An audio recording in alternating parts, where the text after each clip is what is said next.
السلام عليكم ورحمة الله وبركاته. ازيكم عاملين ايه؟ فيديو جديد ويوم جديد وافتكاسة من افتكاسات ام زيزو. بصوا بقى يا جماعة، احنا النهاردة عملنا 2 طاجن. طاجن بطاطا وبرضو طاجن بطاطا. طاجن بطاطا سادة وطاجن بطاطا ايه؟ طاجن ايه؟ طاجن دي طاجن بطاطا بالمهلبيه. تعالوا نشوف عملناها ازاي. اول حاجه كده جبنا 3 بطاطات حلوين مبقلظين كده، غسلناهم وقطعناهم وغسلناهم غسله تمام كويسه قوي بنت ناس. حطيناها في الحله، حطينا عليها 3 معالق سكر، كوبايه الا ربع لبن، باكت فانيليا، وهنشيلها ونطير بيها على البوتاجاز على نار هاديه ونقول لها عيشي حياتك بقى. هنا جبنا بولتين. بقول لكم قبل البولتين كده ما تنسوش بقى تصلوا على الرسول عليه افضل الصلاه والسلام، وتذكروا كده الله. وقبل اي حاجه كده اخبطي لايك حلو كده لام زيزو عشان خاطر تتفرجوا كده بتأني كده بقى مع البطاطا. تعالوا بقى نشوف البطاطا الحلوه بتاعتنا. هنا البطاطا استوت. ده بسرعه كده استوت ولا يا مزيزو؟ استوت على طول، ما بتاخدش وقت. انت بتعلي عليها النار، اول ما بتروح جايه تحس كده في غليان بتوطي بقى عليها وبتسيبها مع نفسها. جبنا 2 بوله قسمناها بالنص. هنا هنحط بقى معلقه سمنه، وهنا برضو معلقه سمنه. طبعا الحاجه العاديه بتاعت ام زيزو، احنا هنا مفيش حاجه اسمها اجباري، هنا كله اختياري. مفيش حاجه اسمها لازم تحطي زبده، لازم تحطي سمنه بلدي، لازم تحطي مش لا، مفيش الكلام ده. حطي السمنه اللي انت عايزاها. انا بستخدمش الكلام ده خالص، انا بستخدم سمنه عاديه جدا. هنا حطينا معلقه السمنه، وطبعا من السخونه بتاعت البطاطا ساحت دابت اي حاجه. وحطينا باكت فانيليا. وهنا بقى نحط عليها جوز الهند. جوز الهند ده بقى اللي هو ده اول طاجن كده. دي اول حاجه معايا. هنا مج لبن هناخد كده نصه. هو بصراحه كان اقل من نصه، يعني انا حسيت كده، مش عارفه انا ظلمت الطاجن ده ولا بس يلا ما علينا، المهم اتعمل وكان زي العسل. هنا جبنا الساده ده، خليه هنا في جنب كده. ده بقى اللي احنا هرسناه بالسمنه وحطينا فيه جوز الهند وحطينا فيه باكت فانيليا. هنا بقى هنجيب كده حته سمنه وندهن الطاجن ده كده دهنه تمام بنت ناس كده محترمه. بعد كده بقى هنجيب بقى اللي احنا هرسناها بقى، البطاطا اللي احنا هرسناها كده بجوز الهند كده والسمنه، هننزلها كده فيها وهنسيبها بقى كده، هنظبطها كده ونسوي الاطراف ونسوي الجناب وكل حاجه خالص. وهنروح سايبينها بقى كده شويه، ونحط بقى على الوش كده برضو سمنه، نسقسق كده سمنه كده بالفرشه بتاعتنا. بصوا بقى بالفرشه كده واعمليها شرايح كده تبقى شكلها حلو قوي في التحمير. كده ده كده اول طاجن معانا خلص من البطاطا. بطاطا جميله جدا.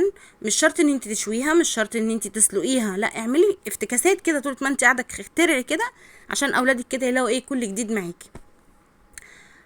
بصوا انا كده بقى شرشطتها كده بالشوكه، كان شكلها جميل جدا. بصوا هي مش ظاهره قوي بس يعني بصراحه كانت جميله. هنجيب بقى كده بالفرشه كده ونسقسق حته سمنه كده عليها.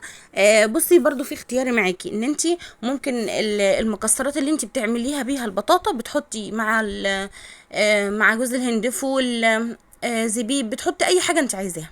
انا استكفيت بالزبيب بقى بجوز الهند بس، ما حطيتش زبيب ولا فول لان اولادي ملهمش فيه وما بيحبوش يا جماعه. واللي متابعني من اول فيديوهات عارف كده كويس او ان انا اولادي ما بيحبوش المكسرات التانية. هنا جبنا بقى اللبن بتاعنا كده كوبايه الا ربع، حطينا باكت فانيليا وبرده هحط واحد تاني. وهنا حطينا هنا 3 معالق نشا، وقبلها كنا حاطين 3 معالق كريم شانتيه. بتحطيها بقى كده وبتضربيهم كويس قوي وبتحطيها على البوتاجاز. بتاخد بقى هنا 4 معالق سكر برضو هنحطهم، ما تنسوش السكر يا جماعه عشان انا كنت هنساه على فكره. بتضربيهم بقى كويس قوي كده بالمضرب، بترفعيها بقى على النار. اول بقى ما تحسي خلاص ان هي عملت بقى معاكي الكريمه كده حلوه. بصوا هنا ده تاني باكت فانيليا حطيته. حسيت كده ان الريحه مش طالعه قوي، انا من عشاق الفانيليا جامد يا جماعه بصراحه، بحبها قوي، بتدي ريحه حلوه في الاكل. هنا بقى جبنا بقى اللبن بتاعنا النص مج. هنا بصوا هنا كنت حاطه معلقه سمنه، بصوا مع السخونه بتاعه البطاطا كانت سايحه كده وسايحه ونايحه زي ما بيقولوا.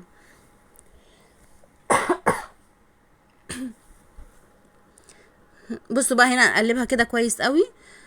قلبيها كويس، يعني خليها بقى كلها تختلط ببعضها، اللبن والسمنه. وحطينا فانيليا.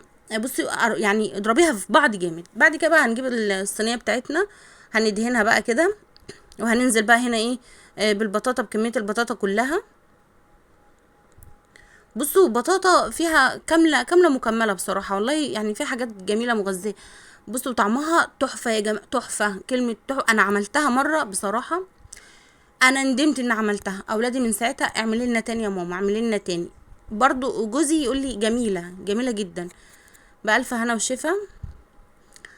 بصوا جربوها جميله جدا بصراحه، وتغيير لاولادكم. مش كل حاجه بقى ايه نعمل مشوي ومسلوق، لا جددي كده وفكري كده وانت قاعده واعملي.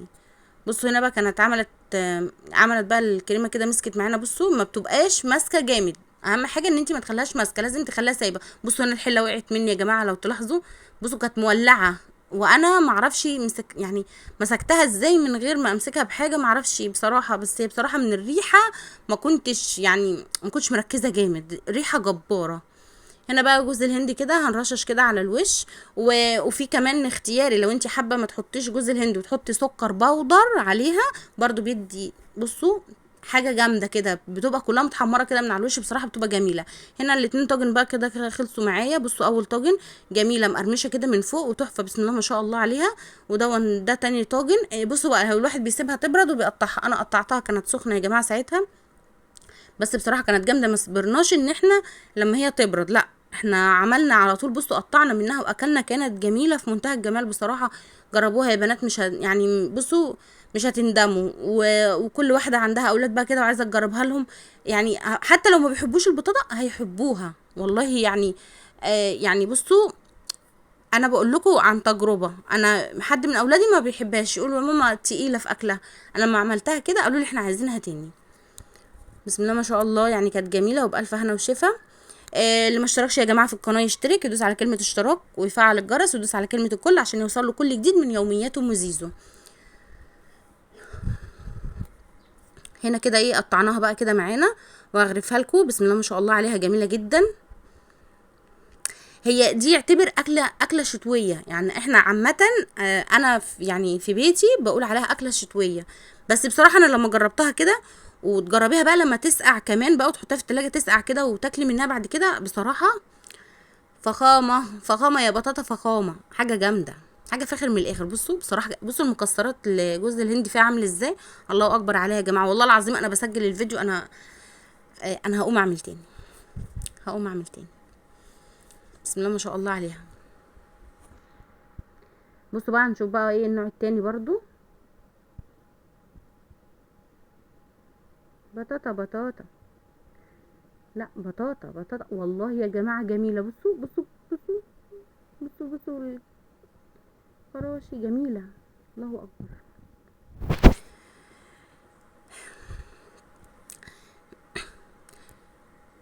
يلا يا جماعه بقى قولوا لي ايه رايكم، وايه رايكم في البطاطا بالنوعين. نوع جميل جدا، واللي يجربها يا جماعه يبعت لي ويقول لي اذا كانت حلوه او وحشه. بس انا واثقه ومتاكده ان انتوا هتقولوا عليها جميله جامده جدا جدا جدا، فاخر من الاخر زي ما بيقولوا كده يا جدعان. وما تنسونيش بقى، واستنوني الفيديو الجاي. سلام عليكم.